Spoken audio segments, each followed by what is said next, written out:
Assalamualaikum warahmatullahi wabarakatuh. Alhamdulillah, innal hamdalillah nahmaduhu wa nasta'inuhu wa nastaghfiruh wa na'udzu billahi min shururi anfusina wa min sayyiati a'malina may yahdihillahu fala mudhillalah wa may yudlilhu fala hadiyalah. Asyhadu an la ilaha illallah wahdahu la syarikalah wa asyhadu anna Muhammadan abduhu wa rasuluhu alladzi la nabiyya ba'da. Allahumma shalli ala sayyidina Muhammadin ibni Abdillah wa ala alihi wa sahbihi wa mawalah. Amma ba'du fa ya ibadallah ittaqullaha haqqa tuqatih wa la tamutunna illa wa antum muslimun. Fa qala Allah ta'ala fil Qur'anil Karim, A'udzu billahi minasy syaithanir rajim. Bismillahirrahmanirrahim. Ya ayyuhalladzina amanu taqullaha haqqa tuqatih wa la tamutunna illa wa antum muslimun. Faqala Allah ta'ala wal ayati ukhra. Bismillahirrahmanirrahim. Subhanalladzi asra bi'abdihi lailan minal masjidil harami ilal masjidil aqsa. Shadaqallahul azim, shadaqa rasuluhun nabiyul karim, wa nahnu ala dzalika minasy syahidin wa syakirin walhamdulillahi rabbil alamin. Hadirin jamaah salat Jumat yang dirahmati Allah Subhanahu wa taala.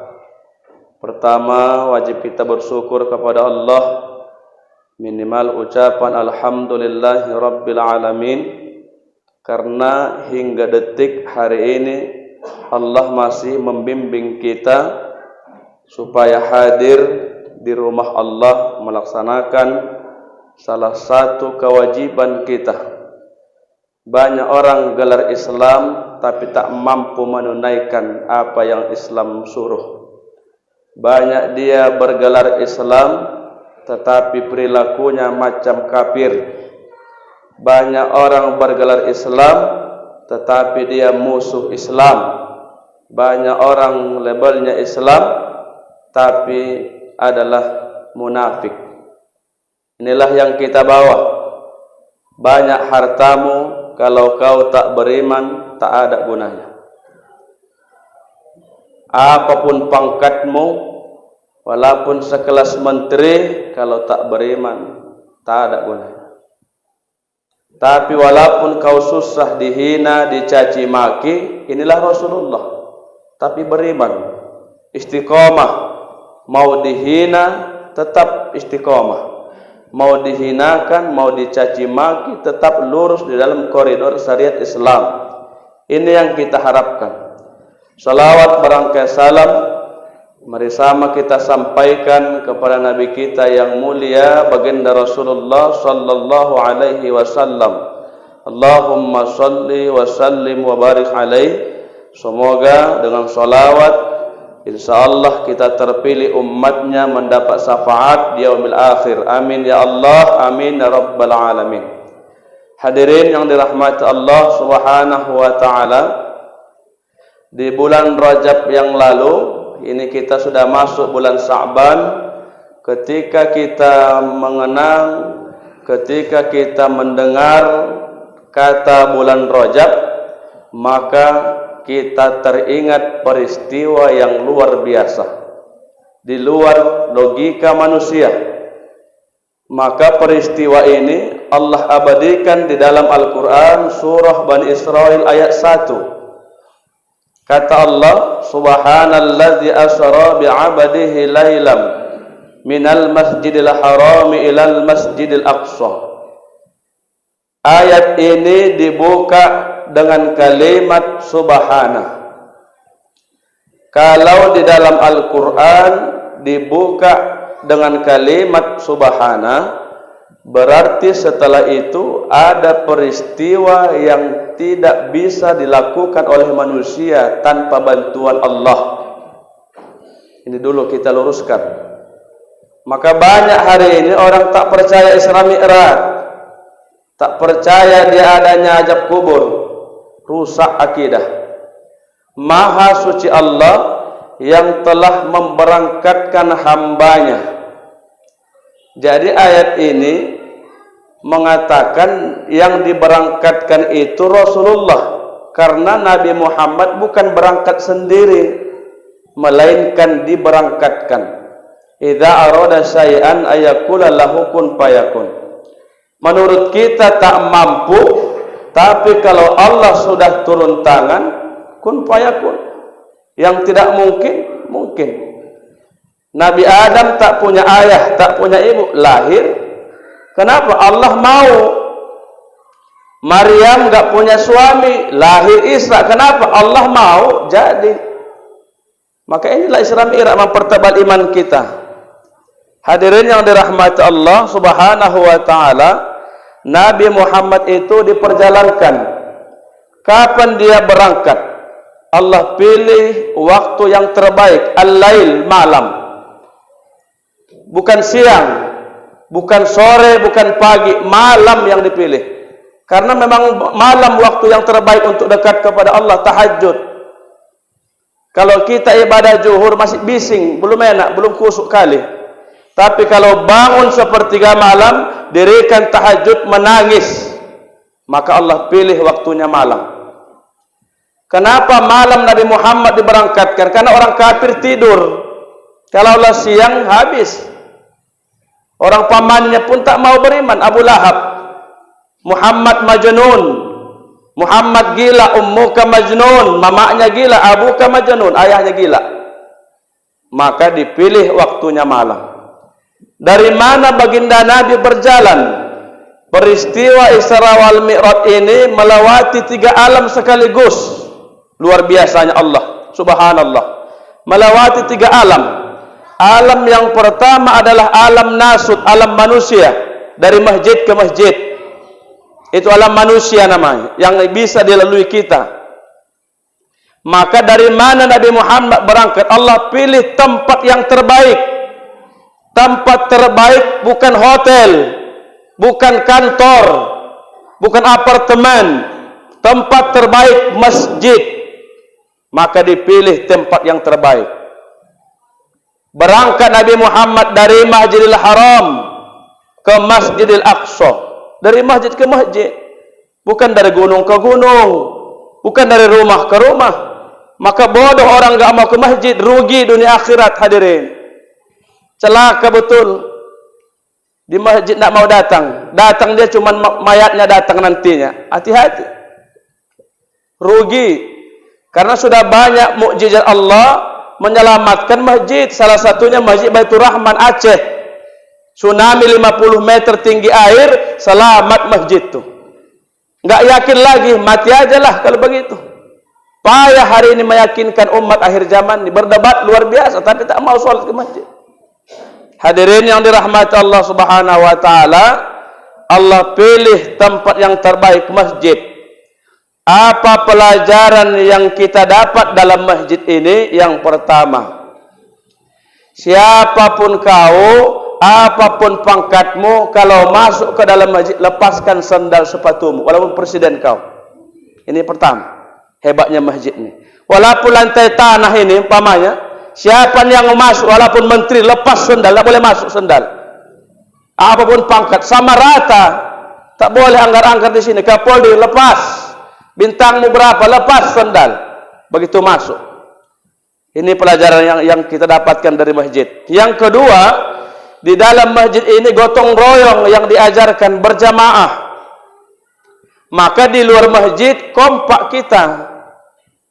Kompaknya bagaimana? Azan seperti suara anjing. Ini kompaknya nanti. Demo kita udah buat di Gatot Subroto, Kementerian Sumatera Utara. Inilah hari ini kita.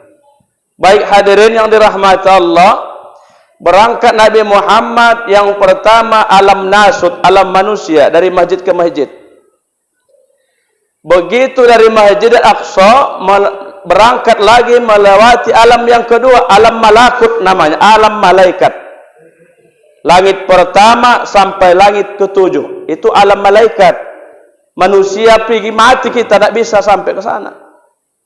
Kenapa Nabi Muhammad selamat? Allah mau diberangkatkan. Tapi kalau kita tak mungkin. Masuk alam yang ketiga, alam lahut namanya hadirin. Alam Tuhan. Itulah aras.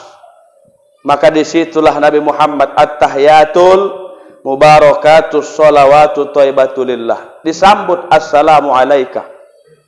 Kata Allah, selamat datang kekasihku. Ayuhan nabiyyu wa rahmatullahi wa barakatuh. Itulah bacaan solat kita. Ngapain tujuan Nabi Muhammad sampai naik ke aras? Salah satu untuk menjemput oleh-oleh berupa solat. Ini tombaknya. Ini kesimpulan Isra Mi'raj. Solat. Dulu solat kata Allah 50 waktu. Menangis Rasul jumpa dengan Musa alaihi salam. Musa bertanya, berapa ya Rasul? 50 waktu. Musa, enggak sanggup, umat kau malas, kau tawar lagi. Ya Allah, kurangi lagi. Oke, pangkas separuh jadi 25 waktu. Turun dijegat sama Musa. Karena Musa ini, Nabi Musa adalah yang langsung bisa bertalaki, ngomong langsung kepada Allah. Badannya besar, berbulu seluruh badan Nabi Musa. Besar, tegap, tenaganya kuat. Berapa ya Rasul? 25, tak sanggup. Naik lagi, tawar. Ngapain Nabi Muhammad bolak-balik nawar? Membela kita. Seandainya disepakati 50 waktu sholat, nggak bisa kerja kita ada. Buang kotoran pun tak sempat kita. Pecah nih kening ini. Tapi Allah Maha tahu. Cuman kita nggak tahu diri. Udah ditolong. Akhirnya 5 waktulah sepakat terakhir. Musa bertanya, ya Rasul berapa? 5 ya Musa. Tak sanggup umat. Betul lah kata Musa hari ini. Subuhnya 1 sab. Cuman maghrib yang ramai. Isya balik lagi 1 sab. Kan ini kerja munafik begitu. Inilah munafik-munafik itu. Kalau kita memang Islam secara kafah, 5 waktu ke masjid. Hari ini luar biasa. Kapan masjid ini penuh? Nanti Ramadan kita lihat. Maka jangan heran ketika masuk bulan puasa banyak orang mendadak soleh. Biasa itu. Mendadak soleh semua. Tapi enggak bertahan paling 10 malam udah bubar. Lihat nanti hadirin. Ya inilah kerja munafik begitu. Enggak istiqomah, dia mempermainkan agama. Bagaimana kita yang hanya 17 rakaat? Konon lagi yang 50 waktu. Kan hancur kita hari ini. Maka banyak musibah. Tengoklah anak-anak muda kita berzina tetap. Orang tak sholat. Rutan lapas penuh. Kenapa yang di penjara itu 4.000 rutan kelas 1 hari ini? 4.000 narapidana di dalam. Saya kan ceramah di dalam. Kenapa Bapak masuk? Saya tanya, maaf Pak, tolong jawab jujur. Waktu sebelum masuk pernah enggak sholat? Enggak pernah Pak Ustadz. Wajar masuk. Maka kalau kita tukang maksiat, cek sholatnya, selesai. Itu aja. Kalau kita miskin, lihat sholatmu. Kenapa hidup saya susah ya Allah? Lihat sholatnya. Kenapa anak saya tak bisa diatur? Lihat sholatnya. Kenapa istri saya melawan? Lihat sholatnya. Udah nyalahkan orang lain. Lihat aja sholat kita bagaimana. Kalau sudah sholatnya istiqomah, enggak akan mungkin. Karena dijamin. Ya ayuhalladzina amanu aqimus sholat. Inna sholat tanha anil fahsa wal munkar. Ini yang jamin bukan pejabat, Allah yang jamin. Hai orang-orang beriman, dirikan sholat. Kalau sudah betul sholatmu, aku akan menjagamu, terjaga dari perbuatan keji dan mungkar. Tapi sulit hari ini. Nggak usah jauh, anak kita di rumah, bagaimana sholatnya Pak? Nggak usah jauh-jauh. Karena orang yang tak sholat kata Rasulullah, pendusta, penghancur agama. As-sholatu imanuddin. Sholat adalah tiang agama. Siapa yang sholat menegakkan tiang agama. Siapa yang tak sholat menghancurkan agama. Anak kita di rumah, kita kasih kamar. Kita kasih handphone mahal. kasih kendaraan, dikuliahkan, tapi tak sholat. Mohon maaf, berarti Anda memelihara orang penghancur agama. Itu kajinya. Jadi bagaimana orang tua mesti marah, mesti mengamuk bapak sama anak kalau tak sholat. Tidak apa-apa berantem tiap hari untuk menyelamatkan sholatnya ini. Memang begitu idealnya. Kalau tak begitu Pak, berarti Anda memelihara penghancur agama. Hati-hati kita hari ini. Hadirin yang dirahmati Allah Subhanahu wa ta'ala, berapa waktu yang dibutuhkan Rasulullah melaksanakan Isra wal Mi'raj itu? Maka hanya memakan waktu durasi sepertiga malam. 1 hari 1 malam 24 jam dibagi 3, berarti hanya 8 jam dari masjid ke langit, ke aras, pulang lagi ke masjid, 8 jam. Maka pantas, subhanalladzi. Tak bisa kita buat. Orang Medan Banda Aceh aja 16 jam. Contoh. Tapi dia ke langit sampai ke aras hanya 8 jam waktunya. Enggak yakin, tak beriman kita. Maka begitu pulang dari Isra Mi'raj, rapatlah dengan para sahabat. Apa yang dirapatkan hadirin? Bagaimana, wahai sahabat, saya sudah menerima perintah sholat. Cuman bagaimana cara memanggilnya belum tahu lagi. Inilah sejarah azan kita paparkan di khutbah yang mulia ini. Ya, maka kurang ajar kali Menteri Agama ini. Luar biasa, berani ya. Luar biasa kali. Orang kita aja merinding, mendidih darah tuh. Cuman kita nggak bisa apa-apa. Salah cakap ngeri kita ini para ustaz. Ya hadirin, jadi sahabat rapat dengan Rasul. Apa masalah ya Rasul? Saya sudah menerima sholat. Cuman bagaimana bertanda sholat itu masuk? Nah ini. Sahabat menjawab, pendapat saya, kobarkan api di atas bukit ya Rasul. Bertanda sholat masuk. Ah jangan. Itu majusi. Tak elok, tak bagus. Sahabat yang kedua tiup trompet yang dari tanduk itu. Nasrani itu tidak boleh. Yang ketiga bunyikan lonceng di atas bukit. Yahudi jangan. Apa yang terjadi? Rapat bubar, tak dapat jawaban. Jangan dipaksakan, bubar. Kita besok rapat lagi. Nah ini supaya hadirin tahu. Jadi bapak jangan diam-diam aja kita. Ada Facebook sebarkan berita-berita itu. Artinya udah berjihad kita itu. Udah, maka esok malam harinya bermimpi sahabat Rasul yang bernama Abdullah bin Zaid. Didatangi malaikat Jibril dalam mimpinya. Wahai Abdullah bin Zaid, saya ada lonceng terbuat dari emas. Maukah kau lonceng saya? Mau wahai Tuhan. Dia enggak tahu yang datang Jibril. Karena hari ini Rasul mencari bagaimana untuk memanggil orang sholat. Apa kata Jibril? Maukah saya ajarkan lebih baik dari ini? Mau ya Tuhan, dengarkan, hafal, diajarkanlah Pak. Allahu Akbar, Allahu Akbar, Allahu Akbar, Allahu Akbar. Ashhadu an la ilaha illallah, ashhadu an la ilaha illallah, ashhadu anna Muhammad Rasulullah, ashhadu anna Muhammad Rasulullah. Hayya 'alas shalah, hayya 'alas shalah, hayya 'alal falah, hayya 'alal falah. Allahu Akbar, Allahu Akbar, la ilaha illallah. Tersentak dari tidurnya dijumpai Rasul. Ya Rasul, saya bermimpi tadi malam bahwasanya Jibril datang mengajarkan kalimat-kalimat yang pantas memanggil orang sholat. Coba bacakan. Dibacakan di hadapan Nabi, disetujui Rasul. Inilah yang pantas memanggil orang sholat. Maka dipanggil Sayyidina Bilal bin Rabah. Bilal, sini. Abdullah bin Zaid membisikkan kalimat azan, Bilal mengumandangkan. Jadi hadirin yang dirahmati Allah, di zaman Nabi azan ini harus keras. Gak bisa tawar itu. Makanya besok tuanya tambah di atas. Gak bisa ditawar. Karena Bilal bin Rabah gak ada 4 kilo Pak terdengar suaranya. Berarti keras.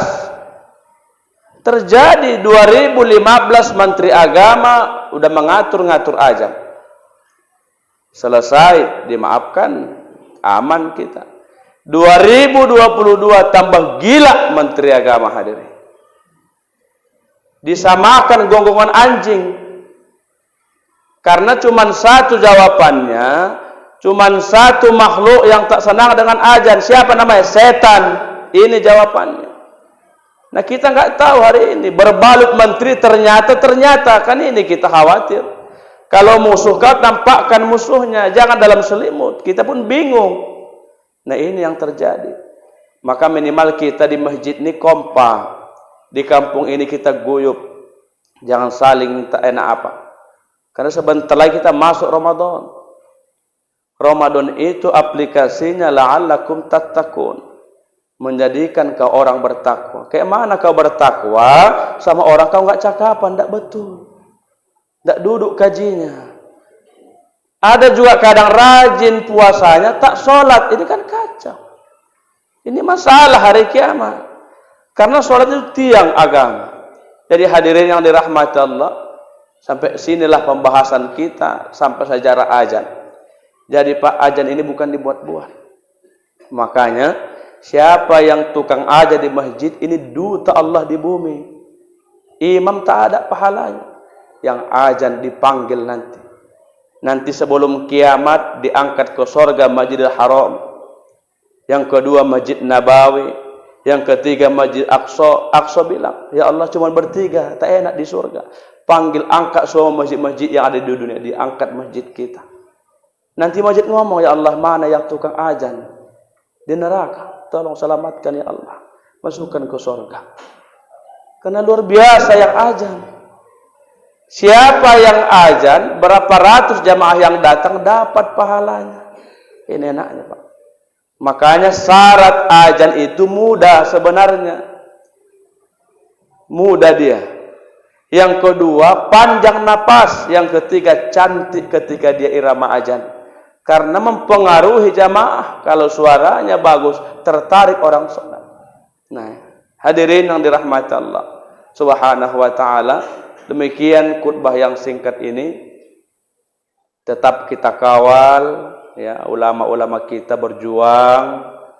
Tetap kita kawal bagaimana nanti Islam ini akhir-akhirnya. Karena 2022 udah berani mengutuk atik azan. Bagaimana nanti 20 tahun ke depan mungkin sholat pun tak boleh lagi kita. Ini yang kita tangiskan. Apalagi anak remaja hari ini tak nampak. Cuma Jumatan yang nampak, Maulid nampak, Isra Mi'raj. Hal lain itu hilang hadir. Ini khawatirnya kita. Karena kita mau mati. Siapa penggantinya anak-anak remaja kita ini? Demikian, mohon maaf. Mari kita semangat beriman, bertakwa. Sehat semua kita, berdoa. Berkahi kami di bulan Sya'ban sampai ke bulan Ramadan. Barakallahu wa lakum fil Qur'anil azim. Wa nafa'ani wa iyyakum bima fihi minal ayati wal hakim. Wa taqabbala minni wa minkum tilawatahu innahu samiul alim wa innahu huwal ghafurur rahim.